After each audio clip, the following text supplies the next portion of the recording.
This is News 3 at 10. I can't find the proper words in the English dictionary to talk about how amazing he was.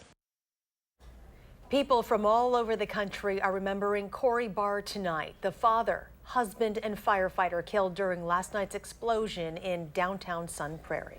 Barr was a captain for the Sun Prairie Volunteer Fire Department. He was responding to a gas leak near the Bristol and Main Streets intersection when the explosion happened. 14 others were also hurt in the explosion. One of those injured was another firefighter who was also in stable condition. We are working on learning more about what led to this explosion. We have live team coverage tonight and how Southern Wisconsin is supporting Barr's family. Amy Reed is along the path of a procession, and Rose Schmidt is digging deeper into exactly how this explosion happened. We start with Amy tonight at McFarland, joining us live from where a procession is set to begin later this hour as a fallen hero returns home. Amy? That's right. We're standing alongside firefighters here in McFarland. A new update on time. They don't believe they're going to be able to start until about 10:30, 10:45.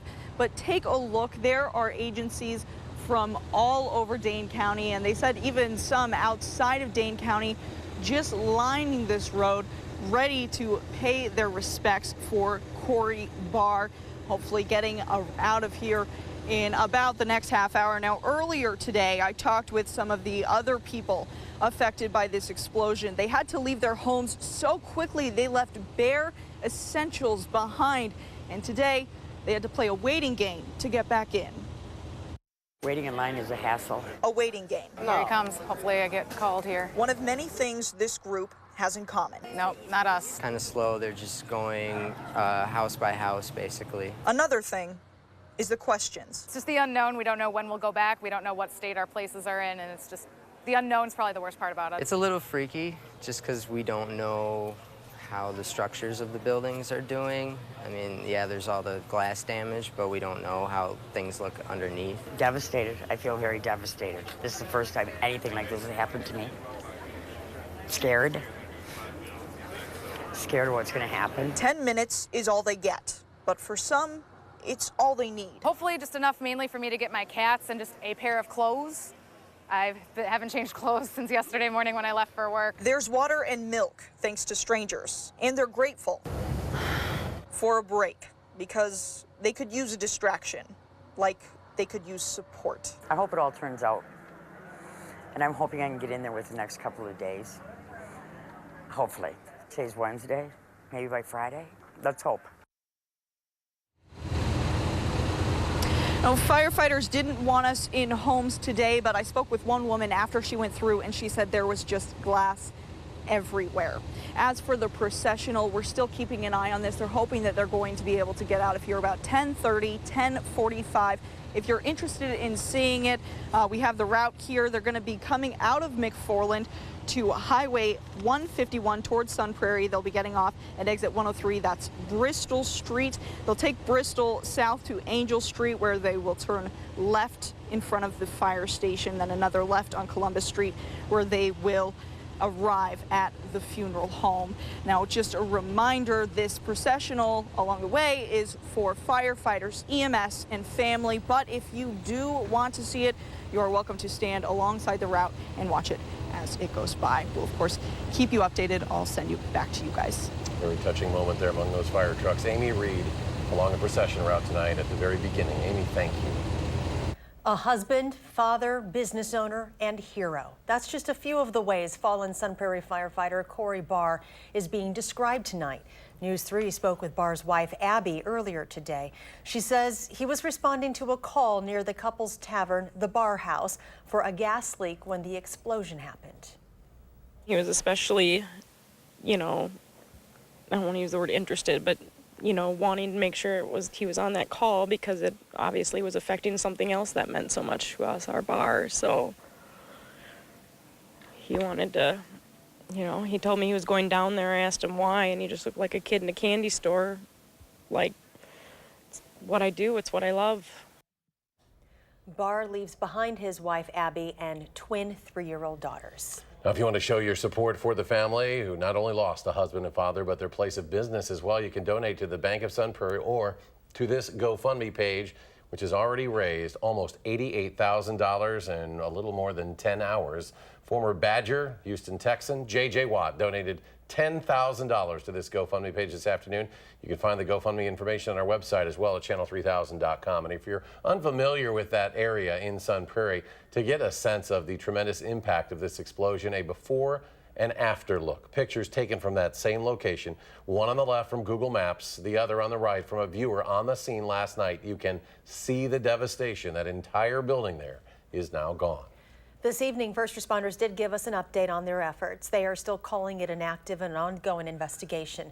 Both the Sun Prairie Police and Fire Departments are leading that investigation.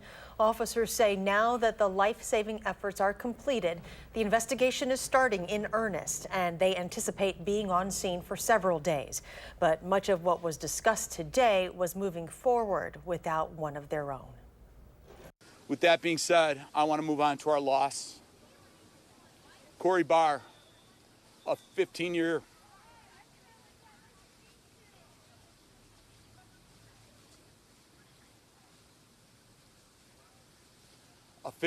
veteran with our organization, a gentleman that I promoted to captain, a community member, a business owner in the community, a great father. We didn't lose a firefighter yesterday. We lost a family member. We lost a friend. We lost a dear friend. And we will be affected forever, but we will continue to build strength and be a better organization with Corey's legacy in our hearts. The fire department says in total they transported 12 people to the hospital. Those included several firefighters, a police officer, and 5 civilians. Again, just one firefighter remains in the hospital and is in stable condition. New tonight, we have been looking at what exactly caused this explosion in the first place. We know it was a gas leak, but other details have been sparse. Our Rose Schmidt continues our team coverage, and there is still quite a lot going on, Rose.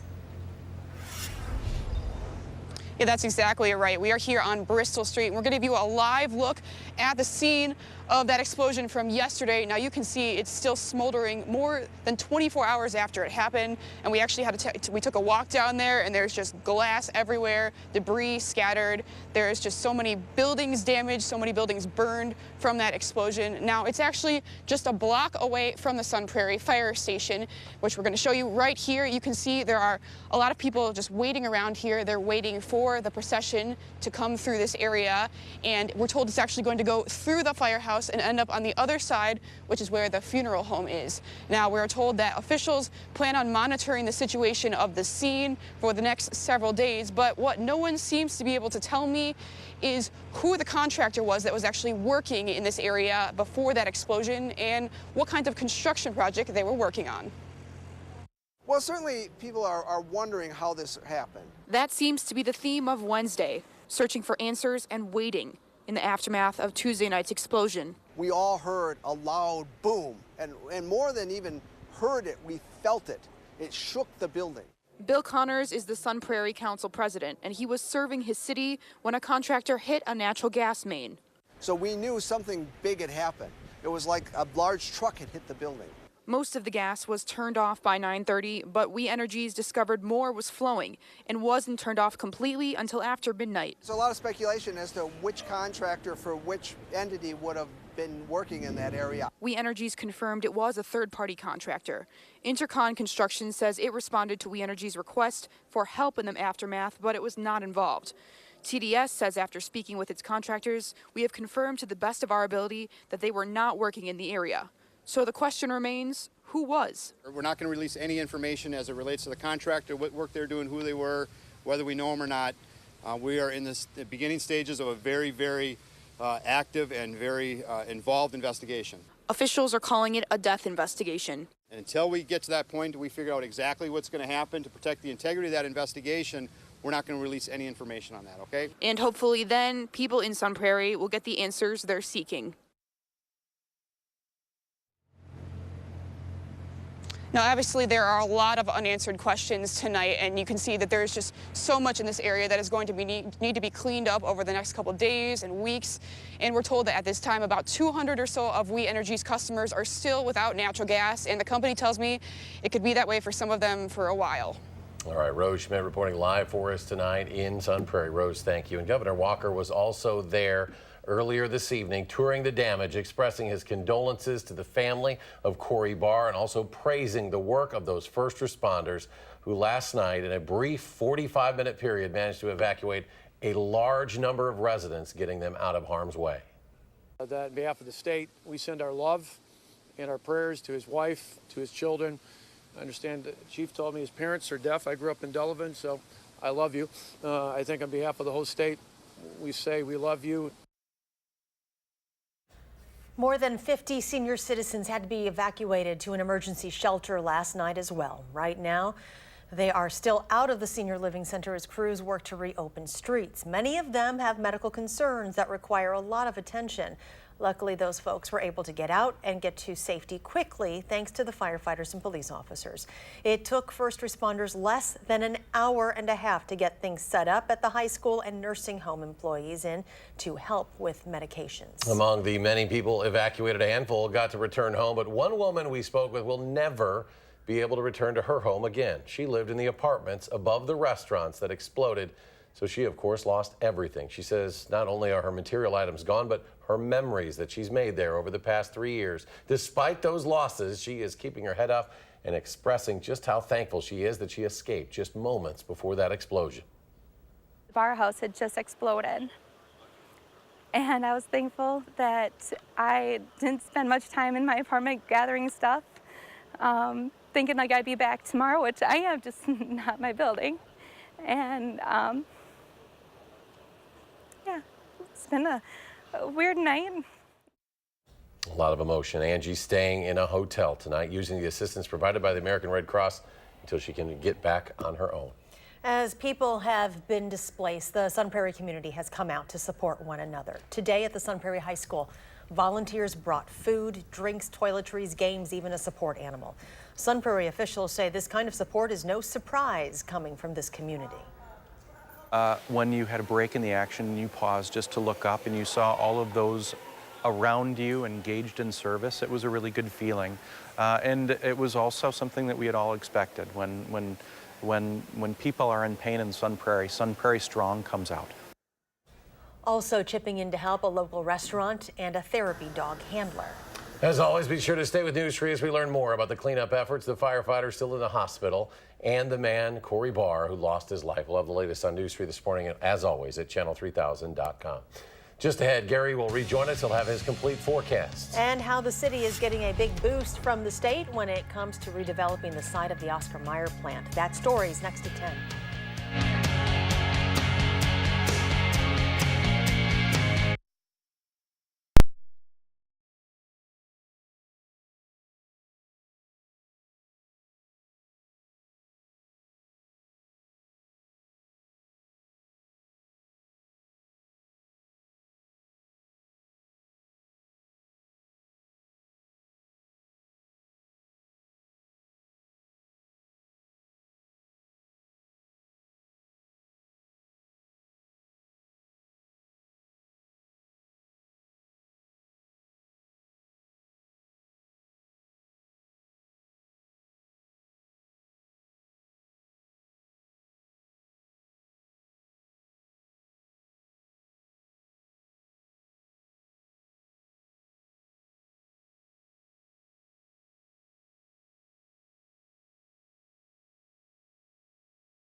Welcome back. The debate surrounding the name of a gallery and Memorial Union continue today. The Wisconsin Union held a forum to gather public opinion about the naming of the Porter Butts Gallery, named after a respected alum who was associated with a fraternity called the Ku Klux Klan, different from the infamous hate group.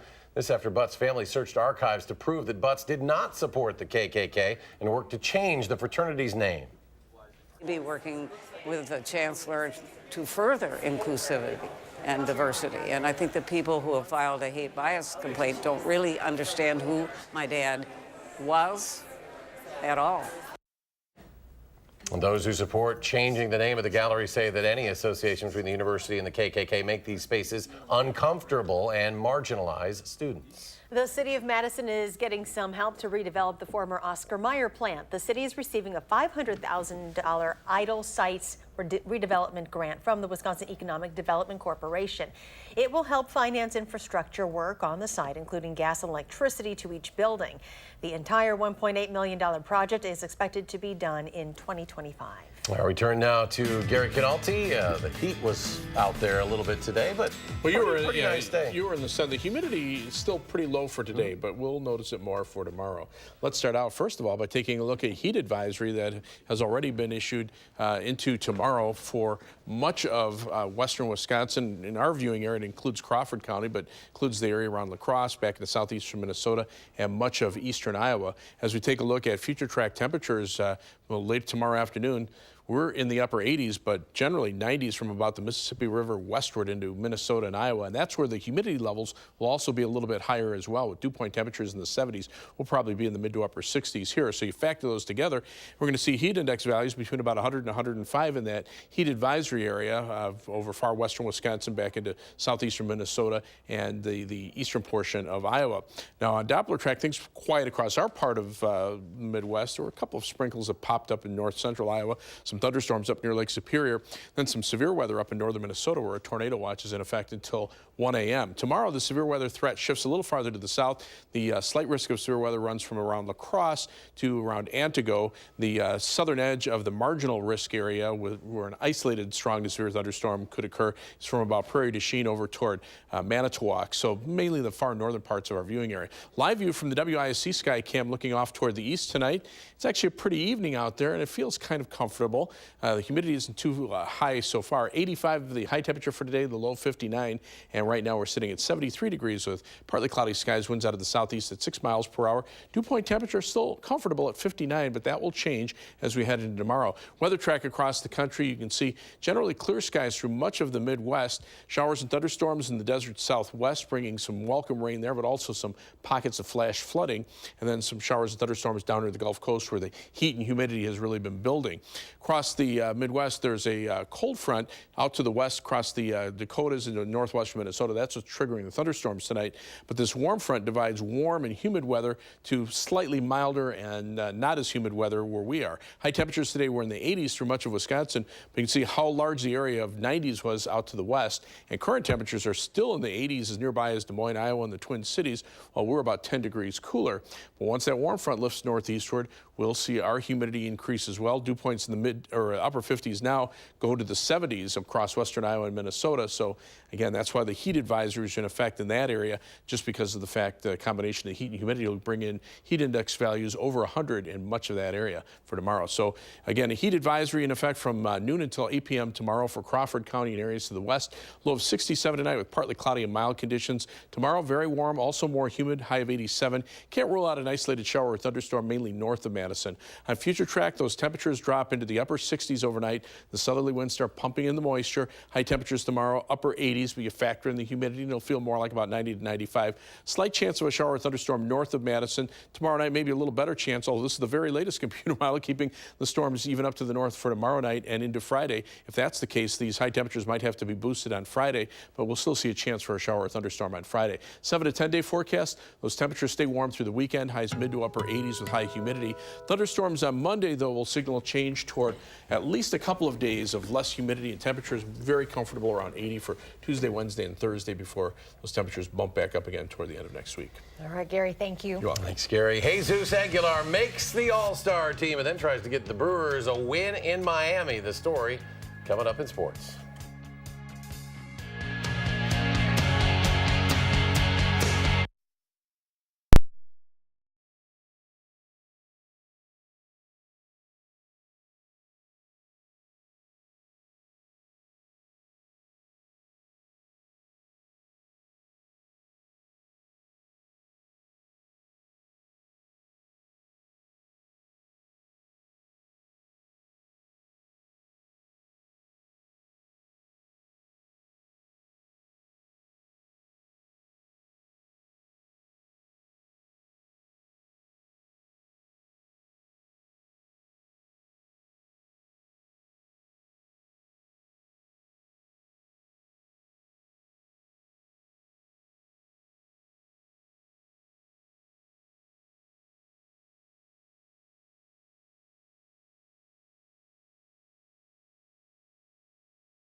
Jesus Aguilar will go to the All-Star game after all. Aguilar won the vote for the final spot on the National League team and will head to Washington for the All-Star game next Tuesday. And Aguilar has also been selected to participate in the Home Run Derby next Tuesday as well. Brewers playing in Miami again tonight. Guess who gets the big hit? It's Jesus Aguilar. He whacks a double into the left field corner in the top of the 8th. That drives in 2 runs to tie the game at 4. Aguilar is 3 of 4 with 3 RBI tonight, and the game is still going. It's Brewers 4, Marlins 4 in the 12th. The Brewers will head to Pittsburgh to play the Pirates 5 times in the next 4 days, starting tomorrow. The Cubs play in San Francisco. Here's a great sign for Chicago. Chris Bryant back from the disabled list. In his first game back, he hits a home run. They played into the 13th inning before the Giants' Buster Posey hit one off the wall to win it. Final score, Giants 5, Cubs 4. Right now the Brewers lead the Cubs by 2 games, with the Brewers still playing their game in Miami tonight. The Madison Mallards are trying to get it together in the second half of the Northwoods League season. Tonight, the Mallards host the Kenosha Kingfish at Warner Park. The state champion Pointet High School softball team honored at the game tonight. Mallards had a 2-0 lead third inning. Kenosha's Jack Yalowitz hits one deep to left. The Mallards drew over. Watch this. Great attempt to make the catch. He's gone. And it's gone for a grand slam for Yalowitz and a 4-2 Kenosha lead. But the Mallards rally. Justice Bigby RBI singled here to score Jake Randa. It's been a crazy one there. 8th inning, Kingfish 7, Mallards 6. The World Cup final features a former champion and a team playing in the final for the first time. Croatia earned a spot in the final against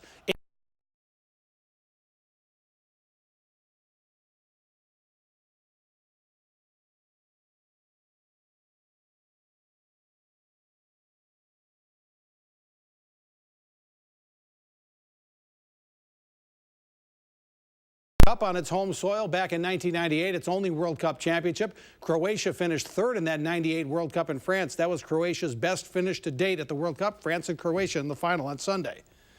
At Wimbledon, defending men's champion Roger Federer is out in the quarterfinals. Federer wins the first 2 sets. He has match point against Kevin Anderson, but Federer loses the next 3, including 13-11 in the 5th. It's only the 3rd time in 269 Grand Slam matches that Federer has lost after winning the first 2 sets. And today's announcement of the inductee into the UW Athletic Hall of Fame is making history as the first member of the women's golf team to make it to the Hall of Fame. Her name is Allie Bloomquist. She played at Wisconsin from 1997 to 2001. She was the National Freshman of the Year in 1998 and All Big Ten selection twice. She played on the LPGA Tour, qualified for the U.S. Women's Open in 2002. Bloomquist will be a math teacher at New Richmond High School starting this fall, and she'll go into the UW Athletic Hall of Fame in September. And we'll be right back.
Breaking news right now, the procession for fallen firefighter Corey Barr is just moments from beginning. There you see the lights. Killed in the explosion last night in Sun Prairie. This is in McFarland, outside the medical examiner's office. They will go up Highway 151 towards Sun Prairie, where they will travel to the funeral home there. Barr, a 15-year veteran of the department, leaves behind his wife and twin daughters. We'll have more coverage, of course, tomorrow on News 3 This Morning. Thanks for joining us tonight. Do something good, and we'll see you back here tomorrow.